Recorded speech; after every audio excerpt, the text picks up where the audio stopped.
Nous sommes dans les attributs, de Dieu et ce soir, nous allons parler de Dieu est saint. Si je devais organiser un vote pour désigner l'attribut divin le plus populaire ou le moins populaire, celui que nous préférions oublier souvent, ce serait sans doute la sainteté. La sainteté, en général, a quelque chose d'effrayant et ceux qui se prétendent saints nous mettent mal à l'aise, nous font sentir, quelquefois inférieurs, coupables et condamnés. Et plus nous sommes impurs, plus nous cherchons à nous éloigner d'eux. Malheureusement, c'est ainsi que beaucoup de gens perçoivent Dieu. L'idée de sa sainteté les pousse à se cacher. C'est une réaction compréhensible pour un non-croyant. Il a de bonnes raisons de se cacher. Mais il arrive aussi que des chrétiens, ayant une compréhension erronée de la sainteté de Dieu, s'éloignent de lui. Et Satan se réjouit de cela. Il prend plaisir à pervertir cet enseignement, cette doctrine, et à l'utiliser pour semer la discorde entre les croyants et leur Seigneur. La sainteté est manifestement passée de mode de nos jours, et les opinions actuelles influencent la pensée chrétienne.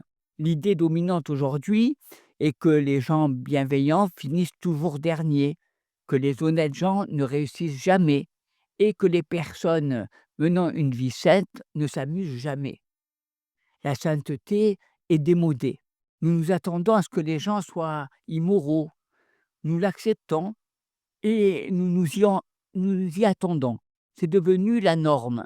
Nous savons que certains essaieront de nous duper, de nous tromper, de profiter de nous et de s'enrichir à nos dépens. Et on se dit, c'est la vie. On trouve dans les librairies des tas de livres qui expliquent comment réussir en escroquant les autres. Certains croyants adoptent la philosophie du monde et se mettent à faire aux autres selon ce que l'on voudrait qu'ils leur fassent. On pourrait même penser que quiconque aspire à la sainteté est quelqu'un de fou. Et un homme m'a mis au défi de citer une seule personne ayant réussi en affaires après avoir consacré sa vie à Jésus-Christ. Et en y réfléchissant, si notre priorité absolue dans la vie est la réussite professionnelle et que nous pensons qu'il est impossible d'y parvenir en tant que chrétiens engagés, nous ne nous tournerons probablement pas vers le Christ et nous ridiculiserons sans doute quiconque aspire à la sainteté. Nous refuserons certainement d'entendre parler de la sainteté de Dieu. Mais si notre priorité absolue dans la vie est de faire la volonté de Dieu et de lui rendre gloire, alors nous avons beaucoup à gagner à comprendre sa sainteté. Allons à la rencontre du saint. Premièrement, la signification de la sainteté de Dieu. Le roi Sennacherib d'Assyrie n'avait que faire du Dieu d'Israël. Il se moquait de l'idée que l'Éternel puisse protéger les Juifs contre sa puissante armée. Il envoya ses émissaires se porter devant les murs de Jérusalem et proférer des blasphèmes contre l'Éternel afin de démoraliser les habitants. Le deuxième livre des rois, chapitre 18, versets 30 à 35. On peut même commencer verset 29. Ainsi parle le roi. Qu'Ézéchias ne vous abuse point, car il ne pourra vous délivrer de ma main. Qu'Ézéchias ne vous amène point à vous confier en l'Éternel, en disant l'Éternel nous délivrera, et cette ville ne sera pas livrée entre les mains du roi d'Assyrie. N'écoutez pas Ézéchias, car ainsi parle le roi d'Assyrie. Faites la paix avec moi, rendez-vous à moi, et chacun de vous mangera de sa vigne et de son figuier, et chacun boira de l'eau de sa citerne, jusqu'à ce que je vienne et que je vous amène dans un pays comme le vôtre, dans un pays de blé et de vin, un pays de pain et de vigne, un pays d'oliviers, à huile et de miel. Et vous vivrez, et vous ne mourrez point. N'écoutez donc point Ézéchias, car il pourrait vous séduire en disant l'Éternel nous délivrera. Les dieux des nations ont-ils délivré chacun son pays de la main du roi d'Assyrie? Où sont les dieux de Hamath et d'Arpad? Où sont les dieux de Sepharvaïm, d'Ena et d'Ilva? Ont-ils délivré Samarie de ma main? Parmi tous les dieux de ces pays, quels sont ceux qui ont délivré leur pays de ma main, pour que l'Éternel délivre Jérusalem de ma main. » Puis il adressa une lettre personnelle au roi Ézéchias, défiant ainsi l'Éternel. Et on le voit toujours dans le deuxième livre des rois, au chapitre 19, versets 9 à 13. Alors le roi d'Assyrie reçut une nouvelle au sujet de Tiraka, roi d'Éthiopie. On lui dit: «Voici, il s'est mis en marche pour te faire la guerre. » Et le roi d'Assyrie envoya de nouveau des messagers à Ézéchias en disant: «Vous parlerez ainsi à Ézéchias, roi de Juda, que ton Dieu auquel tu te confies ne t'abuse point en disant: Jérusalem ne sera pas délivrée entre les mains du roi d'Assyrie. Voici, tu as appris ce que font les rois d'Assyrie et tous les pays, et comment ils les ont détruits. Et toi, tu serais délivré? Les dieux des nations que mes pères ont détruites, les ont-ils délivrés? Gozan, Charan, Retsept et les fils d'Éden qui sont à Télassar? Où sont le roi d'Hamath, le roi d'Arpad, ou le roi de la ville de Sepharvaïm, d'Ena et d'Irva? Et Ézéchias apporta cette lettre au temple, la déploya devant l'Éternel et pria. Et Dieu répondit par le prophète Ésaïe.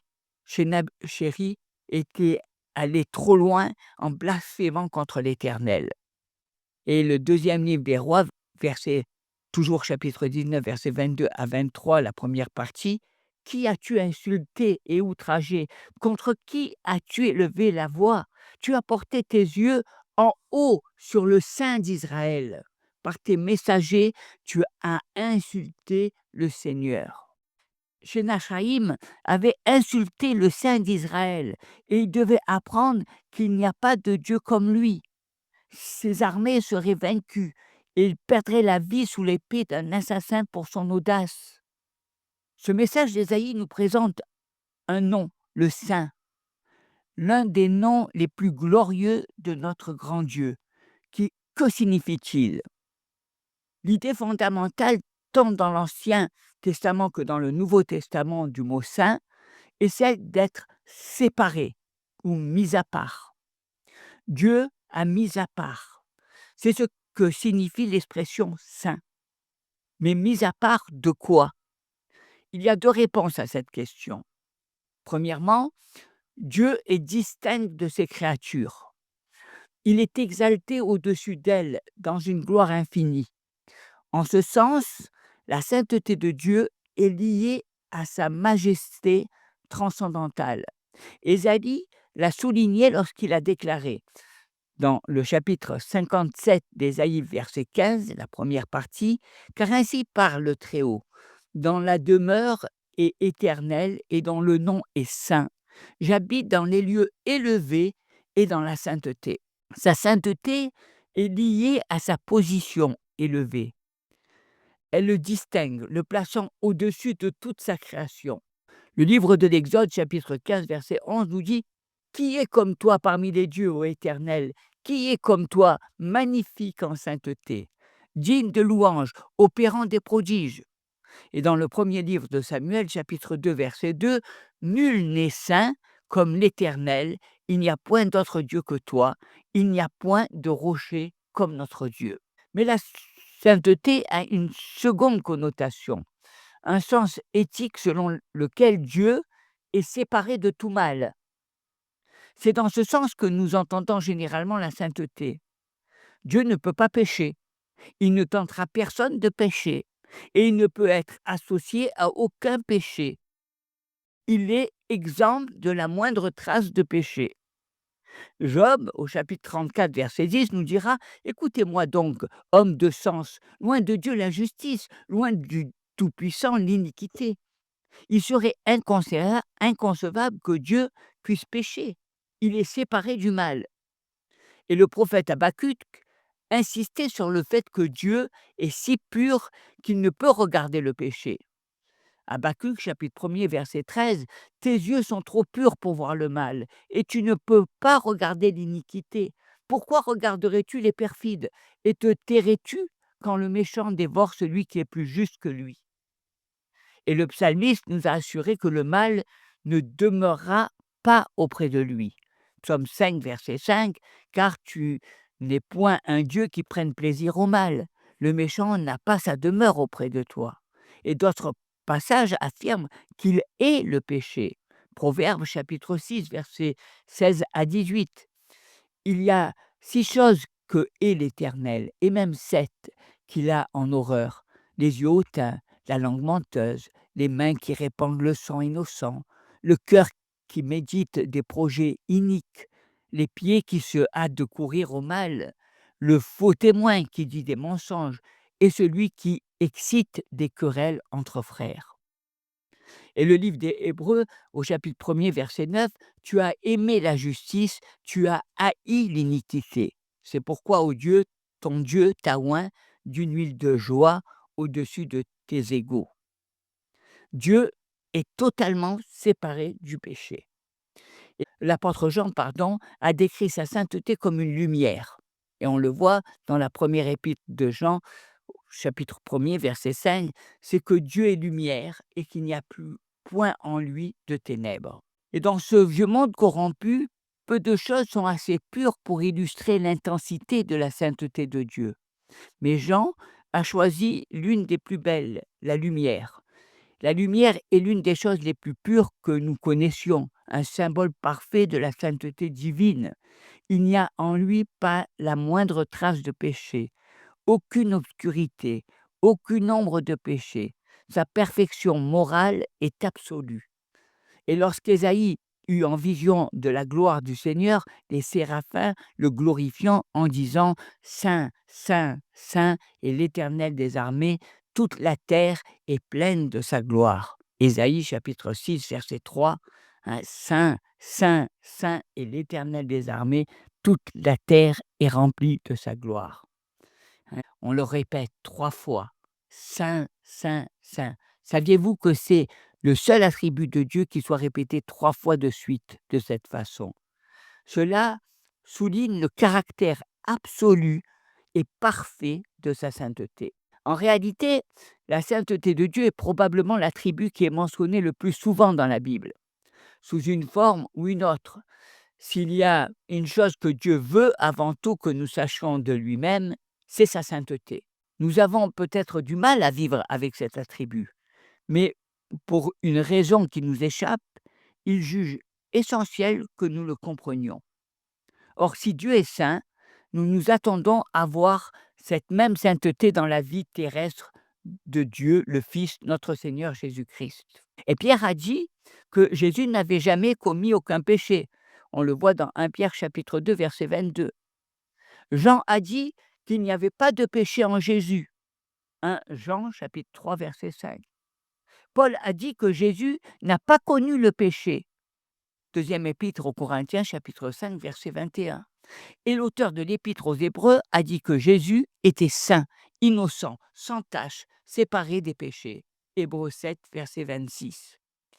Nous ne sommes pas surpris d'entendre Pierre parler de lui dans son sermon devant la porte du temple comme du saint, le même nom exalté appliqué au Père. Et on le voit dans le livre des Actes, au chapitre 3, verset 14, « Vous avez renié le saint et le juste, et vous avez demandé qu'on vous accordât la grâce d'un meurtrier. » Jésus-Christ était véritablement saint. C'est pourquoi les chefs religieux, imbus de leur propre justice, le haïssaient et voulaient le détruire.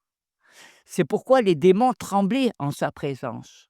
Vous vous souvenez, ce jour, au début du ministère de Christ, où il a confronté un homme possédé par un démon dans la synagogue de Capharnaüm, le démon s'écriait: « Que nous veux-tu, Jésus de Nazareth? Es-tu venu pour nous perdre?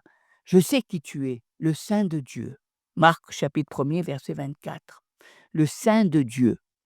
Les hommes pécheurs et les anges déchus le craignaient et fuyaient sa présence tant sa sainteté était impressionnante. La signification de sa sainteté mise à part, élevée, exaltée et séparée du péché.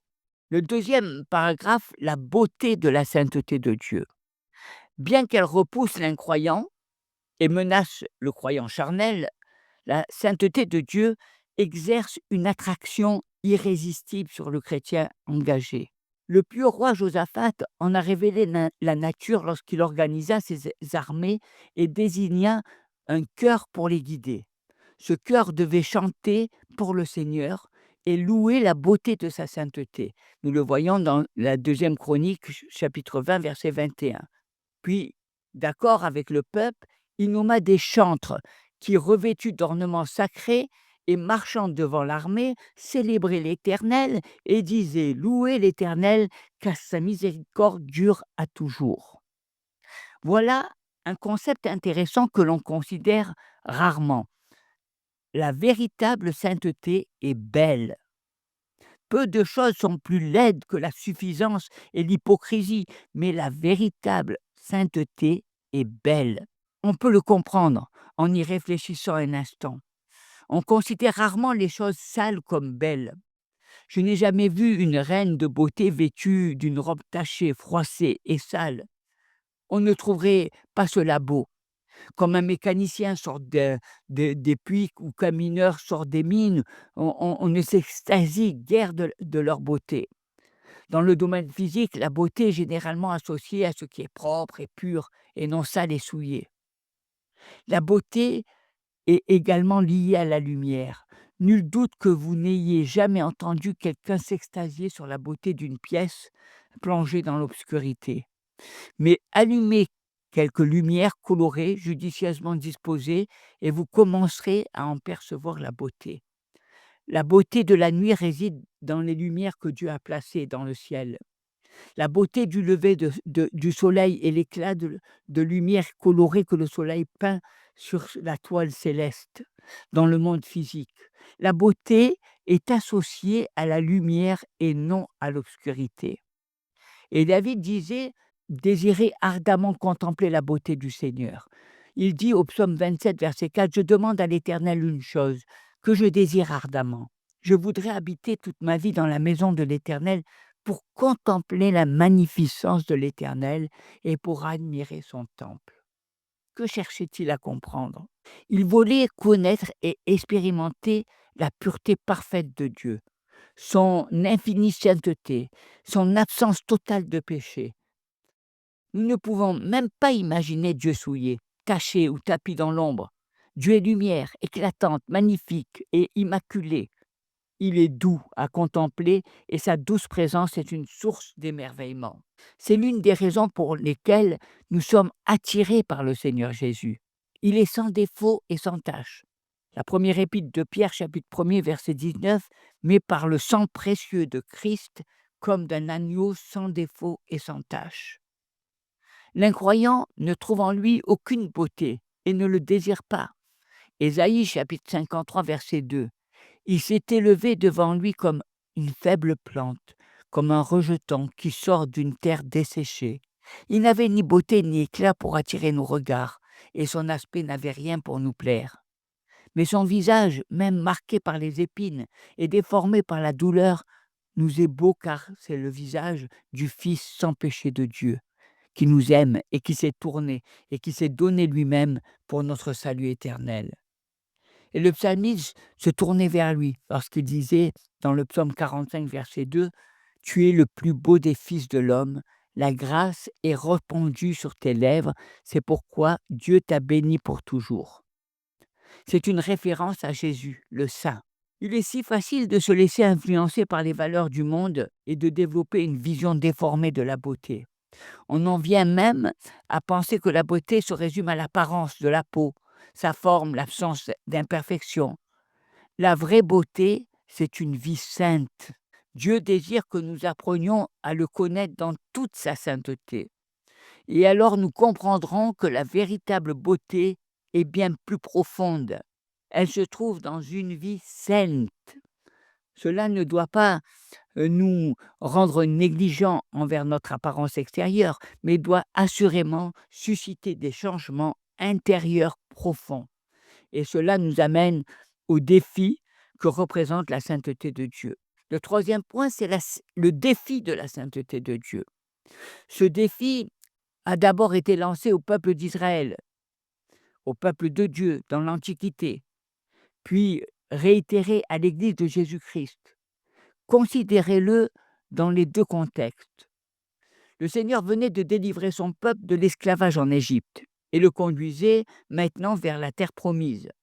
En chemin, il fit une halte pour leur donner des lois qui leur seraient profitables d'observer. Après cela, il leur lança ce défi. Et nous le voyons dans le livre des Lévitiques au chapitre 11, versets 44 à 45. Car je suis l'Éternel votre Dieu. Vous vous sanctifierez et vous serez saints, car je suis saint, et vous ne vous rendrez point impurs par toutes ces reptiles qui rampent sur la terre. Cela faisait partie de ces lois. Verset 45. Car je suis l'Éternel qui vous ai fait monter du pays d'Égypte pour être votre Dieu, et pour que vous soyez saints, car je suis saint. Puisque Dieu est saint, ceux qui lui sont légitimement liés doivent l'être également. Un Dieu saint exige un peuple saint. Tel est le principe. Il fut révélé pour la première fois au peuple d'Israël au mont Sinaï. Et l'apôtre Pierre a repris ce même thème lorsqu'il a encouragé les croyants de son époque à ne pas se conformer aux désirs pécheurs qu'ils avaient avant de rencontrer le Christ Jésus. Et 1 Pierre, chapitre 1er, versets 15 et 16, « Mais puisque celui qui vous a appelé est saint, vous aussi soyez saints dans toute votre conduite, selon qu'il est écrit, vous serez saints, car je suis saint. » C'est précisément à ce moment que certains chrétiens commencent à se dérober.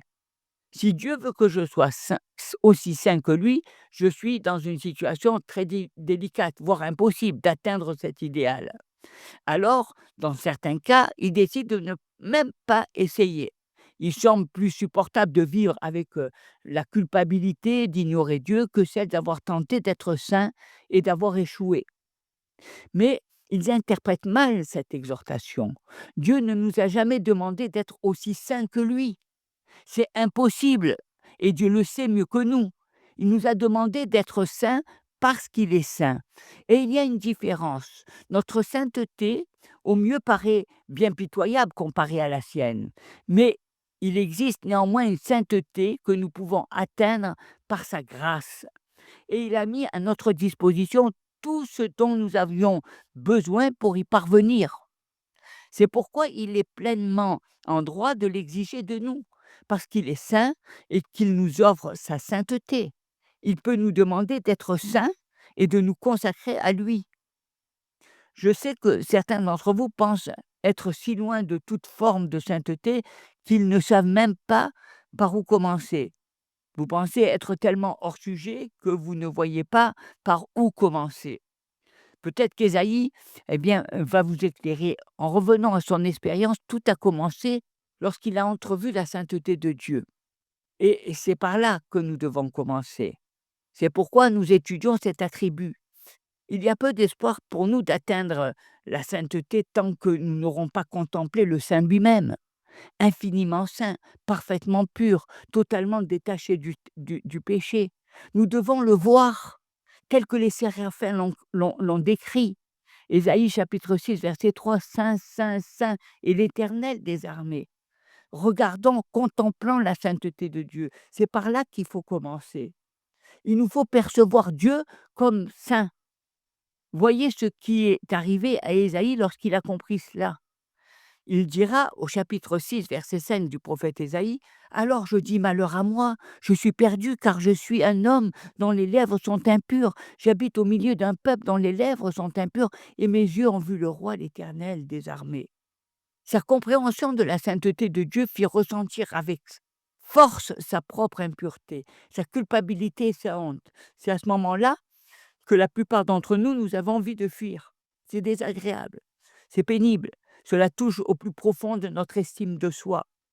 Nous nous sentons menacés, vulnérables, rejetés, et dans une tentative désespérée de protéger notre fragile ego, nous crions, « Ne me parlez plus de sainteté de Dieu, je ne veux rien entendre. » Mais nous retombons alors dans une vie chrétienne confortable, sentimentale et médiocre, un pâle substitut de la véritable existence. Nous parlons de l'amour de Dieu, essentiel à la compréhension de sa personne, mais nous évoquons rarement sa sainteté, pourtant tout aussi importante. Ésaïe n'a pas fui la sainteté de Dieu.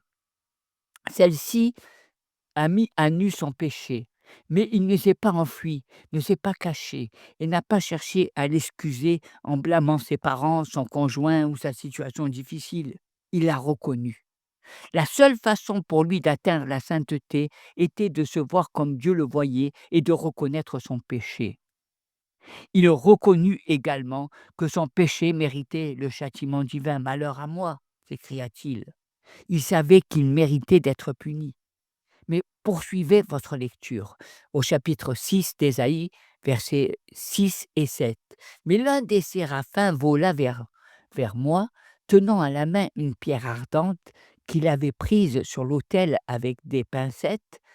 Il en toucha ma bouche et dit: Ceci a touché tes lèvres, ton iniquité est enlevée et ton péché est expié. Cela ne paraît pas plus agréable que de reconnaître son péché, mais souvenez-vous, cela s'est produit en vision. Personne n'a réellement brûlé les lèvres d'Ésaïe avec un charbon ardent. L'action de l'ange symbolisait la purification. Dieu a pris l'initiative et a effacé les péchés d'Ésaïe. Dieu a totalement pardonné à Ésaïe tous ses péchés. Et le moyen par lequel Dieu nous purifie est la croix de Jésus. Il ne met pas de charbon ardent sur nos lèvres, il a porté le jugement pour notre péché à la place de son Fils sans péché. Ésaïe chapitre 53, versets 5 et 6. Mais il était blessé pour nos péchés, brisé pour nos iniquités. Le châtiment qui nous donne la paix est tombé sur lui, et c'est par ses meurtrissures que nous sommes guéris. Nous étions tous errants comme des brebis, chacun suivait sa propre voie, et l'Éternel a fait retomber sur lui l'iniquité de nous tous. Lorsque nous nous sommes confrontés à la sainteté de Dieu, notre péché est mis à nu. Mais la solution n'est pas de fuir et de se cacher, ni de ridiculiser l'idée même de sainteté. Il s'agit de reconnaître notre péché et d'accepter le pardon qu'il offre en son Fils Jésus. Alors Dieu partage sa propre sainteté avec nous. Il permet que son Fils devienne notre sainteté. Et la première lettre aux Corinthiens, chapitre 1er, verset 30, Or c'est par lui que vous êtes en Jésus, lequel, de par Dieu, a été fait pour nous sagesse, justice et sanctification et rédemption.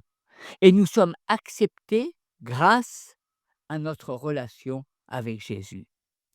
Voilà la véritable valeur. Se confronter à la sainteté de Dieu ne détruit pas l'estime de soi, si nous y répondons comme il se doit. Au contraire, cela renforce si nous reconnaissons notre péché et acceptons le pardon de Dieu par le sacrifice de Jésus, nous prenons conscience de notre valeur. Mais l'histoire ne s'arrête pas là. Les chrétiens pêchent encore et leurs péchés souillent leur vie. Ils sont accablés d'un nouveau fardeau de culpabilité et hésitent à se présenter devant un Dieu saint. Cependant, le même sacrifice qui a permis notre purification initiale continue de nous purifier chaque jour. 1 Jean chapitre 1er verset 7. Mais si nous marchons dans la lumière, comme il est lui-même dans la lumière, nous sommes mutuellement en communion et le sang de Jésus, son Fils, nous purifie de tout péché. Et la même épître, 1 Jean chapitre 1er verset 9, si nous confessons nos péchés, il est fidèle et juste pour nous les pardonner et pour nous purifier de toute iniquité.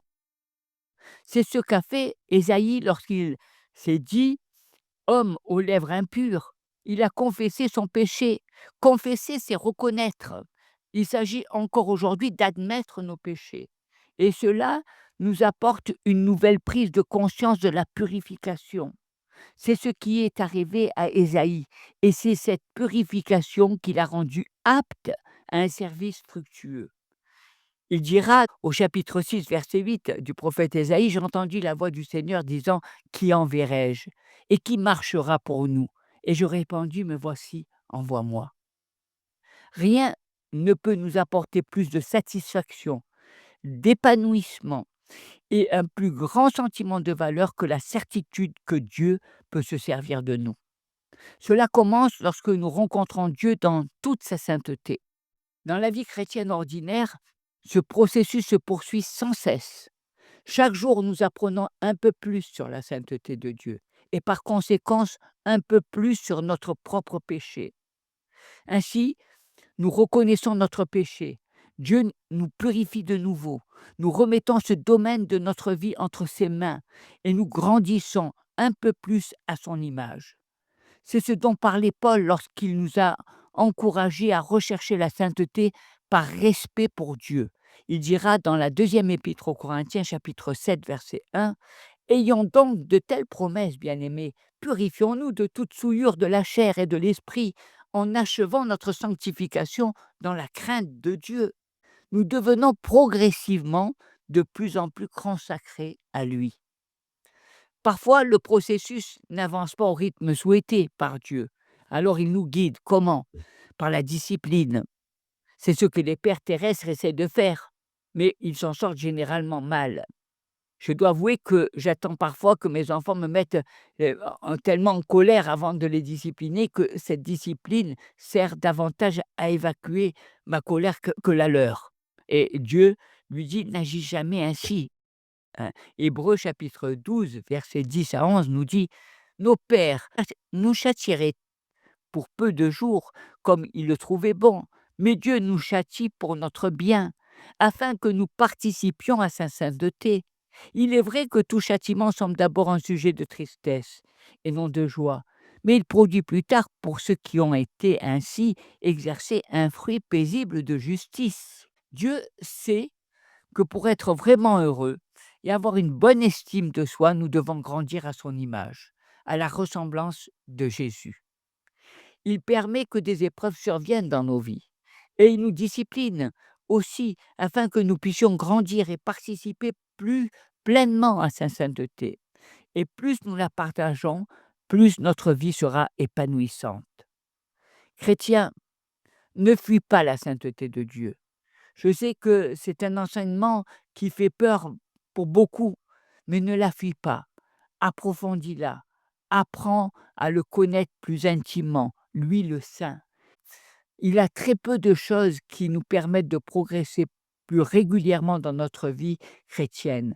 Apprendre à connaître le Saint. Le psaume 99, verset 9 nous dit « Exaltez l'Éternel notre Dieu et prosternez-vous sur sa montagne sainte, car il est saint, l'Éternel notre Dieu. » Apprendre à faire confiance à Jésus comme votre sauveur. Hein, si vous n'avez jamais fait confiance à Jésus comme votre sauveur personnel du péché, je comprends que la sainteté puisse vous effrayer. Dieu désire vous rencontrer. Et c'est à la croix de Jésus-Christ qu'il vous rencontre. C'est là que la sainteté de Dieu a été pleinement accomplie. C'est là que son Fils, sans péché, a payé pour vous vos péchés et les miens. Et la deuxième épître aux Corinthiens, chapitre 5, verset 21, « Celui qui n'a point connu le péché, il l'a fait devenir péché pour nous, afin que nous devenions en lui justice de Dieu. » Ne veux-tu pas le rencontrer là-bas? Reconnais ton péché et place ta confiance en Jésus comme ton sauveur personnel et celui qui porte tes péchés. On va s'incliner dans la prière. Père, nous te remercions pour la vérité de ta parole. Nous prions pour que ton esprit l'utilise aujourd'hui afin de percer nos résistances intérieures et extérieures et d'atteindre notre être profond pour que nous grandissions en sainteté. Père, nous prions pour ceux qui n'ont peut-être jamais reconnu leur péché et compris qu'ils les séparent nécessairement de ta sainte présence pour l'éternité. Ils ne comprennent peut-être pas que Jésus-Christ a payé la dette du péché lorsqu'il a été crucifié. Dieu, aide-les, nous t'en prions, à placer leur confiance en Jésus-Christ comme sauveur du péché. Pardonne, sauve, au nom de Jésus. Amen.